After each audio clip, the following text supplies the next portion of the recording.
India में sugar prices sharp rise हो रहे हैं। ऐसे में पैकेज्ड फूड कंपनीज के मार्जिन्स पे इसका क्या इंपैक्ट होगा, ये हम समझेंगे 3 कंपनीज के एग्जांपल से। Secondly, Nvidia reportedly hugging face platform को $12.9 बिलियन में एक्वायर करने का प्लान कर रहा है।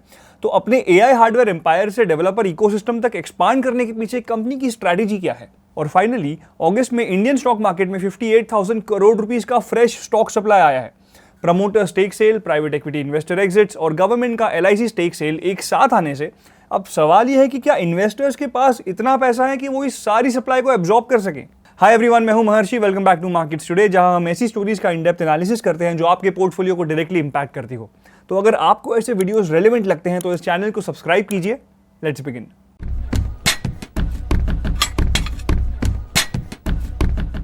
पहली स्टोरी में गोल्डमैन सैक्स के अकॉर्डिंग इंडिया में शुगर प्राइसेस में sharp rise packaged food companies के मार्जिन्स के लिए नया रिस्क बन गया है।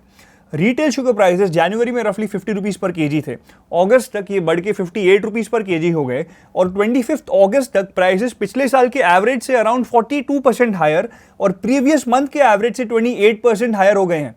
और ये पैकेज फूड वाले कंज्यूमर कंपनीज को डायरेक्टली इंपैक्ट करता है। कैसे, बताता हूँ।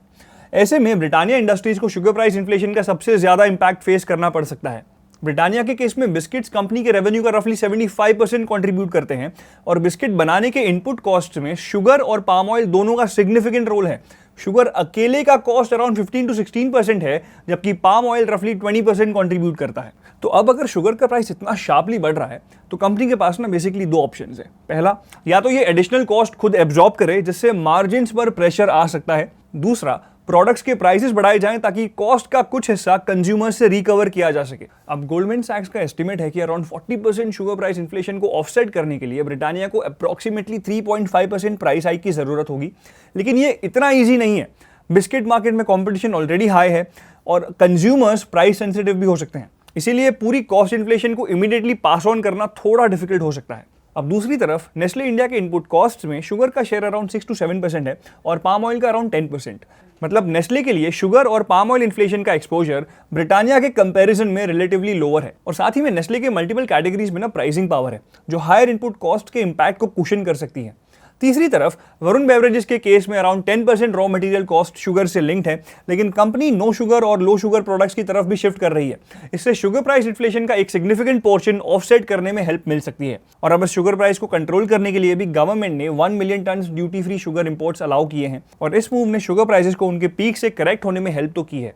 लेकिन कंपनी नो शुगर और लो शुगर प्रोडक्ट्स की तरफ भी शिफ्ट कर रही है। इससे शुगर प्राइस इन्फ्लेशन का एक सिग्निफिकेंट पोर्शन ऑफसेट करने में हेल्प मिल सकती है। अब इस शुगर प्राइस को कंट्रोल करने के लिए गवर्नमेंट ने 1 million tonne duty free sugar imports allow किए हैं। इस मूव ने शुगर प्राइसेस को उनके पीक से करेक्ट होने में हेल्प तो की है। लेकिन अब बिगर क्वेश्चन ये है कि करेक्शन कितना सस्टेनेबल होता है और कंपनीज हायर इनपुट कॉस्ट को कितना सक्सेसफुली मैनेज कर पाती है। फिलहाल शुगर प्राइसेस FMCG कंपनीज के मार्जिन्स टेस्ट कर रहे हैं, स्पेशली उन बिजनेसेस के लिए जहां शुगर कॉस्ट स्ट्रक्चर में मीनिंगफुल रोल प्ले करता है। अब दूसरी स्टोरी में एक रिपोर्ट के मुताबिक एनवीडिया हगिंग फेस को अक्वायर करने के लिए $12.9 बिलियन की डील कर सकती है। हगिंग फेस बेसिकली एक न्यूयॉर्क बेस्ड प्लेटफॉर्म है जहां डेवलपर्स और researchers open source AI models और डेटा सेट्स को एक्सेस, शेयर और डेवलप करते हैं। यानी हगिंग फेस के पास सॉफ्टवेयर और डेवलपर का स्ट्रॉन्ग इकोसिस्टम है और एनवीडिया के लिए ये कंप्लीटली न्यू रिलेशनशिप भी नहीं है। 2023 में एनवीडिया ने गूगल, Amazon, सेल्सफोर्स और इंटेल जैसे इन्वेस्टर्स के साथ हगिंग फेस के $235 मिलियन फंडिंग राउंड में पार्टिसिपेट भी किया था। उस वक्त हगिंग फेस की वैल्यूएशन $4.5 बिलियन थी और इससे 1 साल पहले हगिंग फेस ने रिपोर्टेडली एनवीडिया के $500 मिलियन इन्वेस्टमेंट ऑफर को रिजेक्ट भी कर दिया था। उस प्रपोज्ड इन्वेस्टमेंट से कंपनी की वैल्यूएशन $7 बिलियन होती और अब रिपोर्टेड एक्विजिशन प्राइस $12.9 बिलियन है।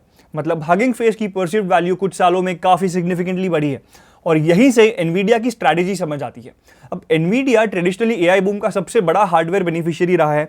AI मॉडल्स को ट्रेन और रन करने के लिए पावरफुल कंप्यूटिंग चाहिए और एनवीडिया के चिप्स इस इंफ्रास्ट्रक्चर का क्रिटिकल पार्ट है।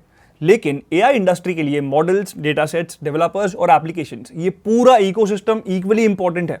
इसीलिए हगिंग फेस को एक्वायर करने से एनवीडिया को उन डेवलपर्स के और क्लोजर आने की अपॉर्चुनिटी मिल सकती है जो open source AI models build और डिप्लॉय कर रहे हैं। यानी हार्डवेयर के अलावा AI एप्लीकेशंस बनाने वाले इकोसिस्टम में भी एनवीडिया की प्रेजेंस डीपन हो सकती है। और ये मूव ऐसे टाइम पे आ रहा है जब एनवीडिया का खुद का AI business extremely strong momentum दिखा रहा है। कंपनी ने अपने थर्ड क्वार्टर रेवेन्यू का एक्सपेक्टेशन रफली $108 बिलियन रखा है, जो एनालिस्ट के $104.19 बिलियन की एवरेज एस्टिमेट से ऊपर है। कंपनी ने अपने थर्ड क्वार्टर रेवेन्यू का एक्सपेक्टेशन रफली $108 बिलियन रखा है, जो एनालिस्ट के $104.19 बिलियन के एस्टिमेट से ऊपर है। अब कंपनी को FY28 में रेवेन्यू रफली 70% ग्रो होने की एक्सपेक्टेशन है। इसका मतलब एनवीडिया को अभी भी AI इंफ्रास्ट्रक्चर स्पेंडिंग के कंटिन्यूड एक्सपांशन पर काफी कॉन्फिडेंस है। ऐसे में हगिंग फेस डील एनवीडिया को AI रेस में एज दे सकता है। यस, एक इंपॉर्टेंट कैवियाट ये भी है कि अभी एनवीडिया या हगिंग फेस दोनों ने इस डील को पब्लिकली कंफर्म नहीं किया है, लेकिन अगर ये डील कंफर्म होती है तो AI कंप्यूटिंग से बढ़ के एनवीडिया अपनी पोजीशन को open source AI models, data sets और डेवलपर्स के इकोसिस्टम में भी स्ट्रेंथन कर सकता है। तीसरी स्टोरी में अगस्त में इंडियन इक्विटी मार्केट में अप्रॉक्सीमेटली 58,000 करोड़ रुपीस का स्टॉक सप्लाई आया है। अगर अगस्त 1 से 25 तक का डेटा देखें तो प्रमोटर्स ने 12,440 करोड़ रुपीस के शेयर्स बेचे हैं। पीई और वीसी इन्वेस्टर्स ने 18,096 करोड़ रुपीस के एग्जिट्स किए हैं और LIC का 31,446 करोड़ रुपीस का ऑफर फॉर सेल था। इस सेलिंग का सबसे बड़ा जंप पीई और वीसी इन्वेस्टर्स की तरफ से आया है। जुलाई में उनकी सेलिंग सिर्फ 3,457 करोड़ रुपीस थी, जो अगस्त में बढ़ के 18,096 करोड़ रुपीस हो गई।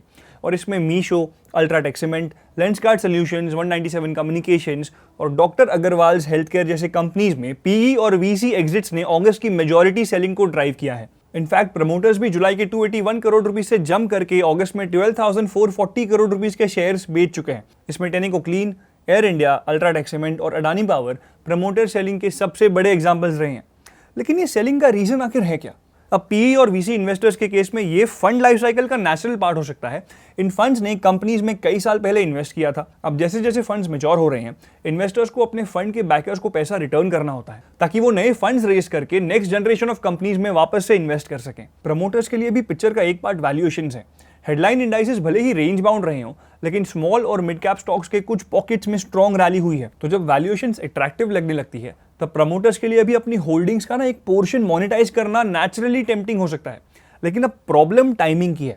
इंडियन मार्केट ऑलरेडी एक heavy primary market pipeline face कर रहा है। अगस्त तक IPOs 83,722 करोड़ रुपीस रेस कर चुके हैं और ईयर के बाकी हिस्सों में NSE और जियो जैसे बड़े ऑफरिंग्स भी एक्सपेक्टेड हैं। अब इसके ऊपर offer for sale, qualified institutional placements, follow on offerings, promoter selling और PE एग्जिट्स, ये सब एक ही पूल ऑफ इन्वेस्टर कैपिटल के लिए कंपीट कर रहे हैं। और स्टॉक मार्केट में लिक्विडिटी बहुत इंपॉर्टेंट होती है।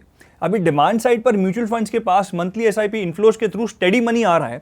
इसी वजह से राइजिंग सप्लाई को अब तक कंफर्टेबली एब्जॉर्ब किया जा रहा है। लेकिन अगर सप्लाई डिमांड से फास्टर ग्रो करने लगे और अगर फॉरेन इन्वेस्टर्स भी सफिशिएंटली वापस नहीं आते तो मार्केट में लिक्विडिटी प्रेशर बढ़ सकता है। तो अब आने वाले महीनों में मार्केट का सिर्फ डायरेक्शन नहीं बट लिक्विडिटी देखना भी इंपॉर्टेंट होगा। तो what do you think of these stories? Let us know in the comments below और ऐसे ही मार्केट अपडेट्स के लिए subscribe to Upstox. Investment in securities market are subject to market risks. Read all the related documents carefully before investing.